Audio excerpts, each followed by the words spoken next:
Howdy, everyone, and welcome to our look at some more advanced techniques of convergence when we're dealing with infinite series. This is the first video on this slideshow. It's the first of two. This is quite a long slideshow, numbering a total of 20 slides, 19 if you don't include the title slide.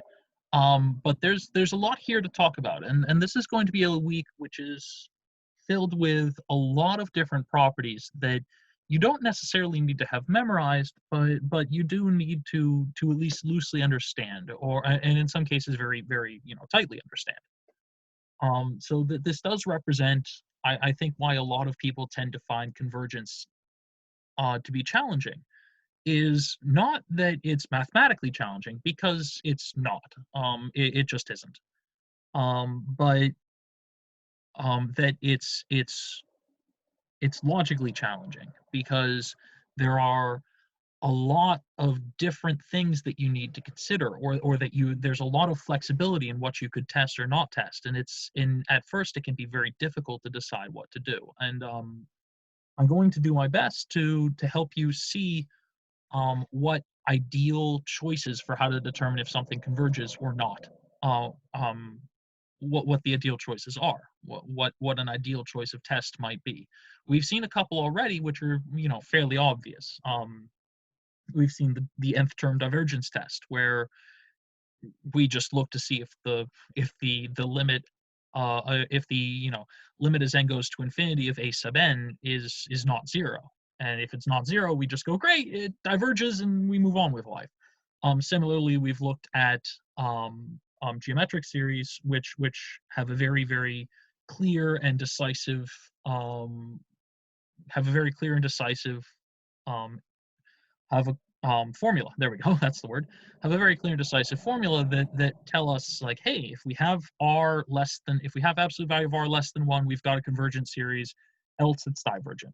And here, some of the things that we're going to deal with are a little less precise, or are a little more difficult to resolve. And this is one of those things where pattern recognition becomes a really big deal.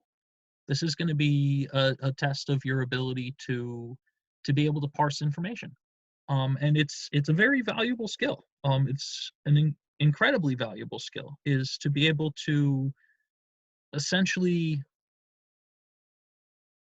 decide on the correct way to handle something when all you have to go on is instinct. And developing that instinct, developing your recognition of, like, hey, this has this kind of form, so we think something's good. We think that maybe we should try this. This is a really good skill to have for any mathematician or scientist in general. So, if nothing else, the patterns here are valuable to learn. Even if you'll never use some of these tests ever again, and depending on what you do, you might not. Depending on what you do, you might. God knows the ratio test comes up all the freaking time if you're working in algebra, but we'll get to that. So first off, let's talk about one final type of series that one special kind of thing that we'll discuss a lot, which is a non-decreasing series.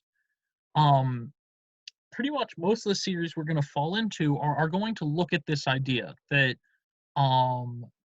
the idea here is that our partial sum is always increasing. So all of our individual terms are positive, essentially. So that always means that s sub n is less than or equal to s sub n plus 1. So the series, after a certain point at least, it's okay for the first few terms to be all over the place, but after a certain point, the series is non-decreasing. So we're only ever adding, never subtracting. What this means is, if we're able to say, hey, I know that my series never goes above this point, well, then by definition, it must converge, because it can't decrease and it can't increase after a certain point, so it must eventually just stop. So a non-decreasing series will always converge to its least upper bound, to the lowest such boundary, to the lowest place it never passes, to its lowest, asymptote, if you want to think of it that way. The argument below that is a finer point of how the limit works. I'm not going to go into it in this discussion. It's not terribly important, at least for what we're dealing with. And rather than look at examples of non-decreasing series specifically, we're going to look at some of the specific patterns that we'll see. So just this is a heads up that when we talk about a non-decreasing series, or we talk about like positive terms only, that this is what we mean. And the idea here is that a lot of the patterns that we use either guarantee that we are like a geometric series, or guarantee that we do have some sort of upper boundary that we'll never cross. And that's enough. All right. An important note here. All of these tests coming up, every single one of them, only determine if something converges or diverges, or give us no info. Sadly, that can happen. There's no real work at all that tells us what a series converges to. Most of what we've done so far has given us information about that. Dealing with things like the geometric series, we fully understood that a geometric series converges to at least the infinite series, a over 1 minus r, assuming that r is less than, assuming the absolute value of r is less than 1, of course. But these things now perhaps not. However, it is enough that we just know that things converge, because we're usually looking to prove a general concept, or we're usually looking to be able to treat a series like it's a single value, or we're usually just looking to be able to treat a series like it's, you know, a mathematic, like it actually holds mathematic properties that are evaluable in some way. Exceptions might be applications of geometric series. You know, things like a sinking fund, or things like understanding how much an annuity will cost you, or how much an annuity will pay you. Understanding things like the value of dividends on a stock. These are all actually geometric series. A lot of financial math is built around geometric series, in fact. So understanding what those converge to is a big deal, or at least understanding those partial sums is a big deal. And also applications of Taylor and Maclaurin series, and later on something in differential equations called Fourier series. We're not so much concerned about converging to a value as we are converging to a function, but more about that later. So the first thing that we'll look at, the first test we're going to look at, is something easy, and one of the reasons why we covered improper integrals before break. If we think of each term in a series as a bar with height equal to the value of that term and a width of 1, we're going to get something that looks an awful lot like a Riemann sum. And I've kind of prefaced this ahead of time. I'm going to switch over to another slide, but the idea here is that for a non-decreasing series, we're guaranteed that the sum of the series is going to be less than the value of an improper integral if the integral converges. Similarly, if the integral diverges, we can create a system where the sum is more than the value of the integral. So if the integral diverges, so does the sum. And I use sum here loosely, obviously.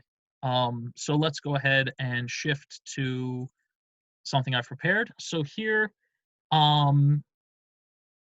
we have two essentially terms. Here a sub 1 is, you know, here's the value of a sub 1, here's the value of a sub 2, a sub 3, a sub 4, a sub 5. So what we might do is we might say, hey, if I start at, let's say 1 starts here, and this is, you know, 2, 3, and so on, I could draw an integral that's just essentially the left sum. So I could draw an integral that might look like this. Pretend that, you know, goes through there. There we go, better. And this might be f of x. where essentially the idea here is that a sub n will just call f of n. So that, this is essentially f of n. And here, if it let's suppose in this case that f of x, that the integral, that the integral from 1 to infinity, and it doesn't have to be 1. This could start at any constant. It could start at any constant c, but we often use 1 because it's convenient. A sub 1 going to 1, hey, makes sense. But it could start anywhere because once again, the first finite number of terms don't matter because a finite number of terms always adds up to a finite number.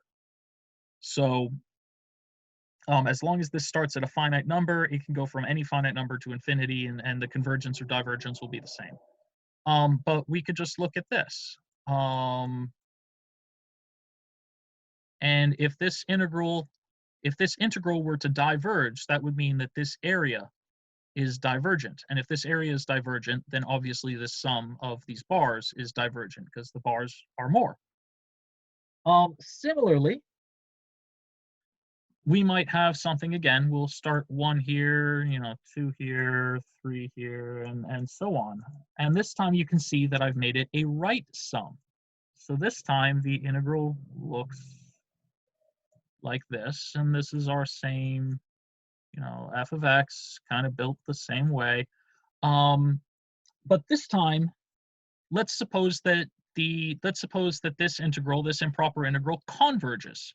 Well, if this converges, that means that this area from, this area starting at 1 at least, and then going, off toward infinity is finite. And if this is the case, then that means that the area taken up by these blocks must be finite as well, because obviously the blocks take up less area than the graph. So if the integral is finite, the blocks are finite. And okay, we miss out a block here, but I mean, this block is definitionally finite because it's a single block. So, a convergent integral plus one finite number is still convergent. So if the integral converges, then the sum converges. If the integral diverges, then the sum diverges. So this is enough. So this is the idea behind what we're going to be working with. So let's take a look at an example here. Let's use the integral test to show that 1 over n to the p converges for p greater than 1 and diverges otherwise.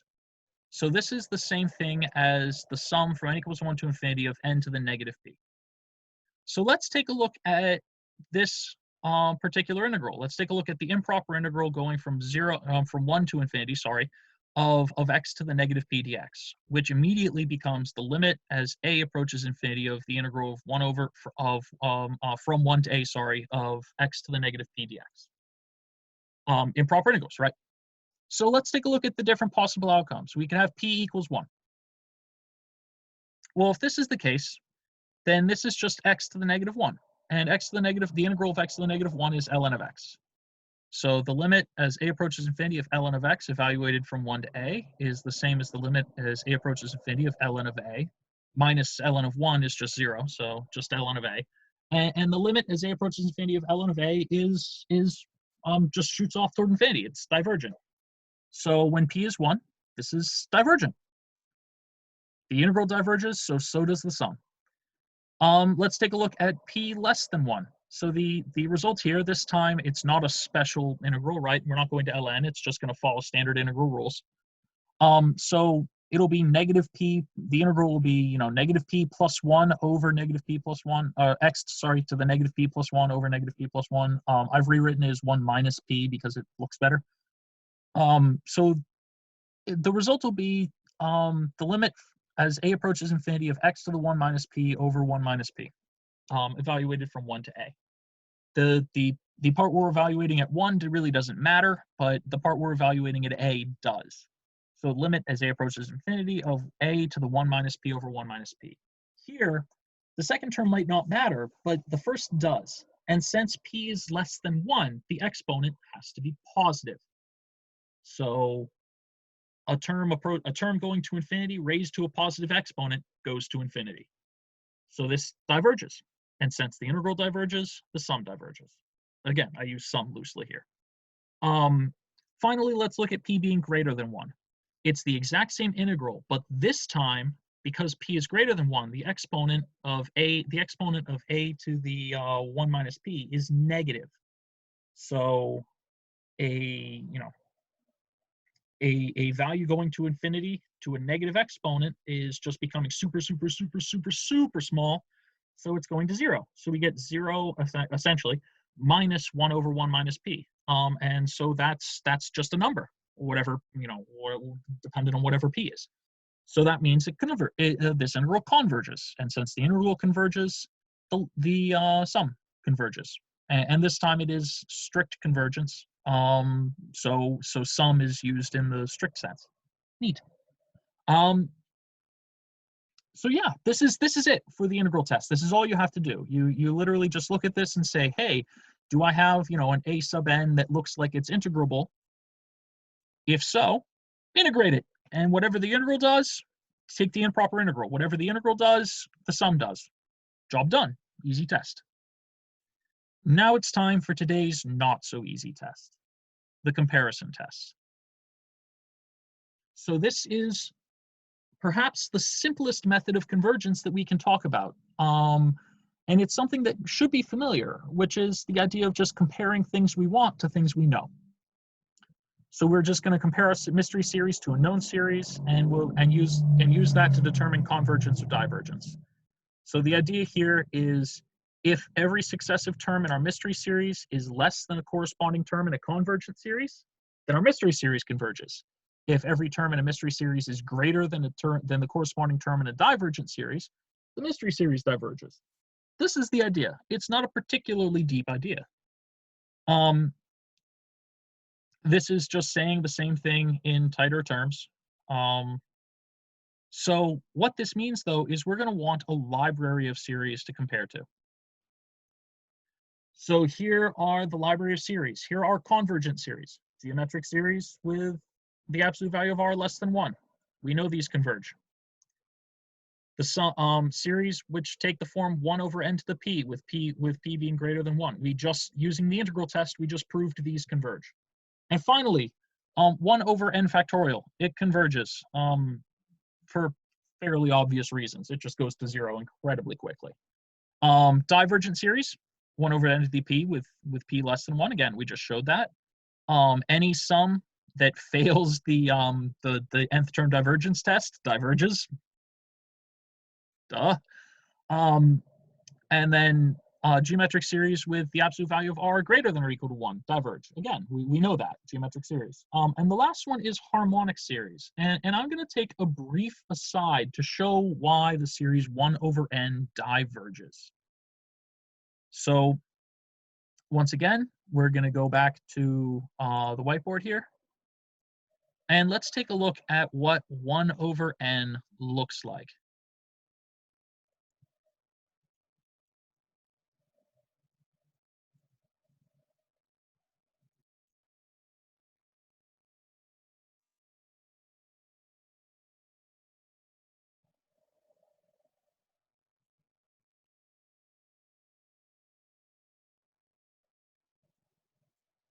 All right, and that's going to keep going. Dot, dot, dot.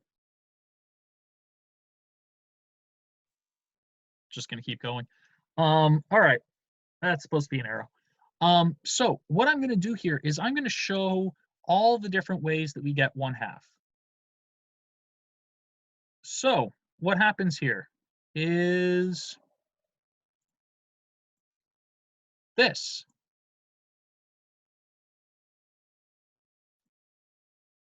Is greater than 1/2.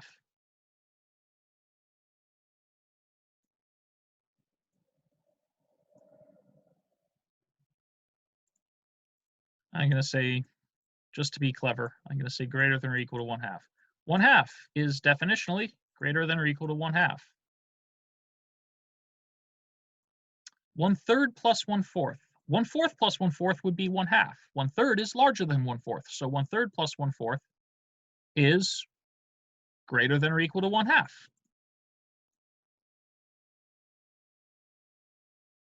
1/8 plus 1/8 plus 1/8 plus 1/8 would be 1/2. But 1/5 is larger than 1/8. 1/6 is larger than 1/8. 1/7 is larger than 1/8. 1/8 is large. 1/8 is 1/8. So here, this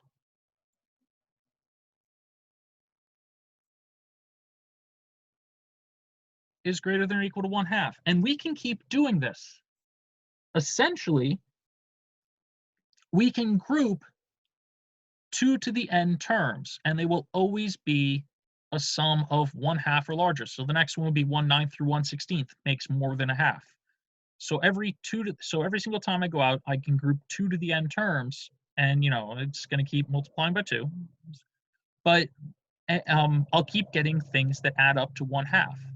So the thing is that there's no number I stop at, because I can always say, oh, well, I just go this many terms out, and I go beyond that. So if I wanted to, let's say that I wanted to stop at, let's say I wanted to see if the sum added up to let's say 4.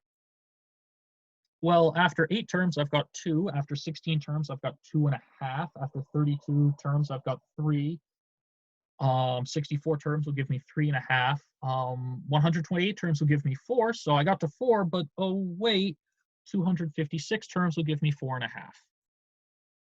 So this is the problem. No matter what number you give me, I can come up with a number of terms that will take me past that number. So the harmonic series, which is the sum of oh my goodness me. The harmonic series, which is the sum of 1 over n, for this reason, diverges.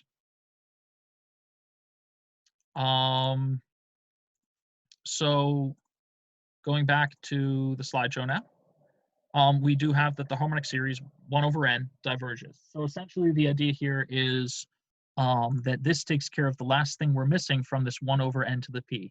This tells us that when p equals 1, it's divergent. So a little note here, a constant multiple is not going to affect convergence or divergence in any way, because sums obey constant multiple rules. So if we have something that's like 4 times 1 over n squared, it's still convergent. If we have something that's like 1/2 times 1 over n, it's still divergent. So constant multiples aren't going to affect convergence or divergence in any way. So let's take a look at a full example here. So let's consider the series, the sum from n equals 1 to infinity of n plus 1 over 2n squared. This doesn't fail the divergence test. If we take a look at the infinite limit for n going to infinity, it's 0, so it doesn't fail the divergence test. And I don't think it's obvious that this converges or diverges. So instead, let's look at simplifying a sub n. And here, what we have is n plus 1 over 2n squared is the same as 1 over 2n plus 1 over 2n squared. But 1 over 2n is the same as 1/2 times 1 over n, which is the harmonic series, which we just saw diverges. And here, this 1 over 2n squared is just a term that makes it bigger. Sure, it's going to be 0 very, very quickly, but it's not, it's not going under 0, and it's always actually a little above 0. So it's just taking the harmonic series and making it bigger. So since the harmonic series diverges, which looks an awful lot like 1 over 2 to the n, since this diverges, that means that this diverges, and since this diverges, that means this whole thing, which is just this, diverges. So this is the idea of a direct comparison test, is can we find something that looks like one of these series? And a stronger version of this, and the one I would recommend using, is the limit comparison test. So what happens here is, if you're given a series, which is an increasing series, notice the terms are all 0 or positive, then there is a convergent series. If you can find a convergent series, just any convergent series C sub n, where the limit as n approaches infinity of a sub n over c sub n is finite, then a sub n converges. A sub n here is your mystery series. Similarly, if there's a divergent series where we take the limit as n approaches infinity of a sub n over d sub n and get a number that's not 0, or we straight up get infinity, then a sub n diverges this time. So the slightly simplified version, and this is the version that ideally you'd be able to use, is that if any two series a sub n and b sub n have a finite infinite limit, a sub n have a finite infinite limit. That sounds terrible. If the infinite limit as n approaches infinity of a sub n over b sub n is finite and positive, then both these series converge or both these series diverge together.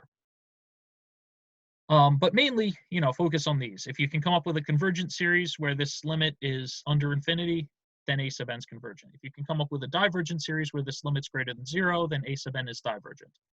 These are hopefully obviously, but I will point it out, these are mutually exclusive. You can't have a series that's both convergent and divergent. It's not going to happen. So here's an example of something that's divergent. Let's just look at that same, we saw this diverges already. But let's take a look at another example. Let's take a look at doing this formally. So again, we have n plus 1 over 2n squared, and again, we're going to compare it to the harmonic series. So a sub n is n plus 1 over 2n squared, d sub n is 1 over n. So we take a look at this limit of a sub n over d sub n, which is the limit as n approaches infinity of n plus 1 over 2n squared over 1 over n. We've got a fraction of fractions, so we're going to flip and multiply. So we get the limit as n approaches infinity of n over 1 times n plus 1 over 2n squared, or just n times n plus 1 over 2n squared. This gives me the limit as n approaches infinity of n squared plus n over 2n squared. Infinite limit rules says we have the same degree, so we just take a look at the fraction of the coefficients and we get 1/2. The limit's above 0, and my comparison series diverged, so my original series diverges. So that's it. A note here is that this is where the intuition happens, right? I said that this would require intuition and pattern recognition, and this is kind of where it happens. We need to guess that our series might diverge, but then we also need to pick a good series to compare it to. And I'm going to return to this in a moment. But let's take a look at this one. So here's another one. The limit, the series, as n from n equals 1 to infinity of 1 over 3n minus, or 1 over 3 to the n minus 2 to the n. And we're going to compare this to just the series for 1 over 3 to the n. This second series is geometric with r equals 1/3. So it's definitely convergent. So here, a sub n equals 1 over 3 to the n minus 2 to the n, c sub n equals 1 over 3 to the n. Again, limit as n approaches infinity of the series we are checking over the series we've selected to compare it to. So 1 over 3 to the n minus 2 to the n over 1 over 3 to the n. Again, flip and multiply gives us the limit as n approaches infinity of 3 to the n over 2 to the n. And here, I didn't show it outright, but what I did was I multiplied everything by 1 over 3 to the n. I multiplied top and bottom by 1 over 3 to the n. So I'm essentially multiplying by a form of 1. So this gives me 1 over 1 minus 2 to the n over 3 to the n, or in other words, 1 minus 2/3 to the n. But as n goes to infinity, as n goes to infinity, 2/3 to the n goes to 0. It's a number less than 1 raised to an infinite power. It's going to 0. So what we get is 1 over 1 minus 0, which is 1. The limit's finite, and this converges. So since the series we're comparing it to converges, the original series converges as well. And this is the limit comparison test as a convergent example. if you see things that have exponential form in them, if you see things that have like 3 to the n or 5 to the n or something like that, it's a really good shout to compare it to a geometric series. The one I want to look at is if you see things that are polynomial form. If you see things that are, if a sub n is a rational function. That's what I want to look at here.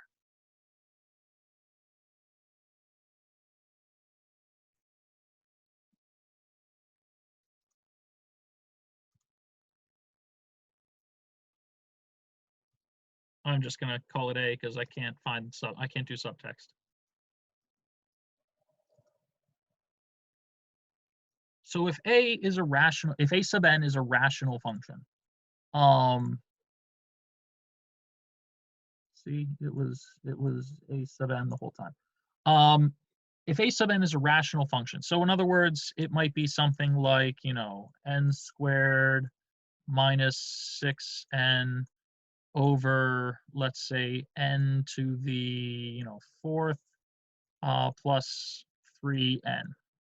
Or maybe it's something like n minus 1 over n to the 3 halves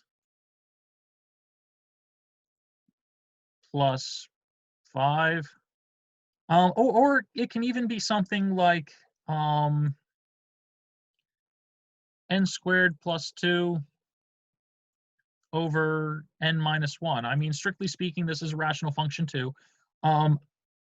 But this one's a bit silly because this one fails the divergence test.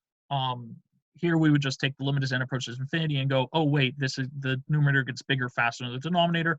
This limit goes to infinity. It's divergent right away. We don't have anything else to test.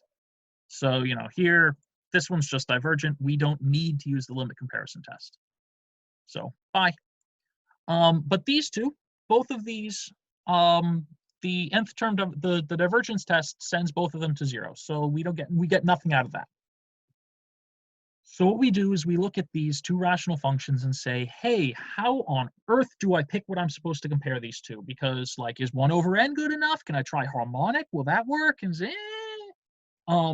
is 1 over n cubed good enough? Should I try something that's, definitely convergent because it's following that 1 over n to the p where p is greater than 1? What I can do is I can find the difference in degree and use 1 over n to whatever that difference is.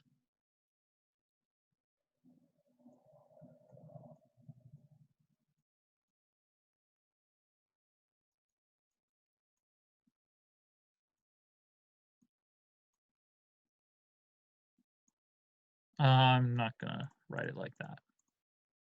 I can use just 1 over n, and I'm going to write a d here for difference. That does not look like a d.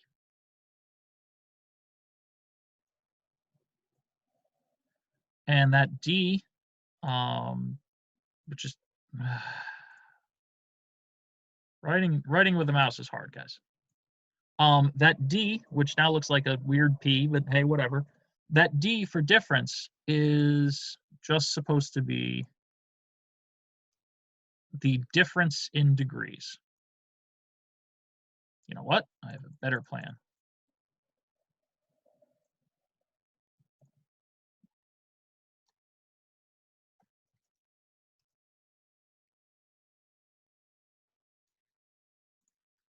So here, what we would have is up here,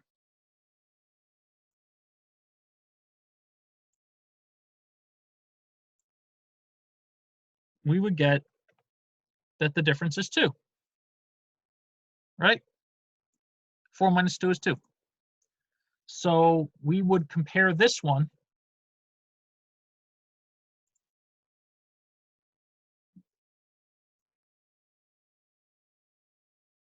there we go.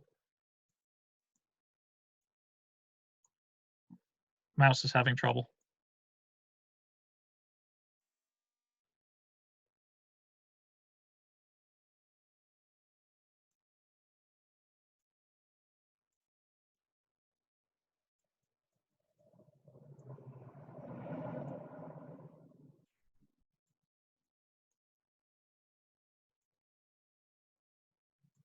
we would compare this one to 1 over n to the series for 1 over n squared, and we'll find some, and we'll be able to find some constant limit if we do that. And obviously this is convergent. So yeah, right away this works. Here the difference out here is 1/2. So here we would choose instead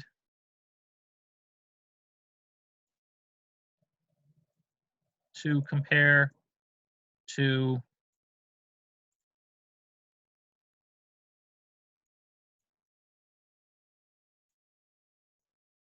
the series for 1 over n to the 1/2. And here, this is something that's 1 over n to the p, where p is less than 1, so it's divergent. And what pattern you might recognize is when you have a purely rational function, one of the things you can do is just take a look at the difference between the degrees. If the difference is greater than 1, you'll have a convergent series. If the difference is less than 1, you'll have a divergent series. And this all comes about from the limit comparison test. Um, so yeah, that's how to pick what you need to pick for these. I think that's about it for today. This is as much as I kind of want to go through. So until next time, when we take a look at some other tests, which are, in my opinion, a little more wieldy, a little easier to use than the direct or limit comparison tests. This is definitely the most difficult test to get your head around in terms of just pure logic. So yeah, until next time.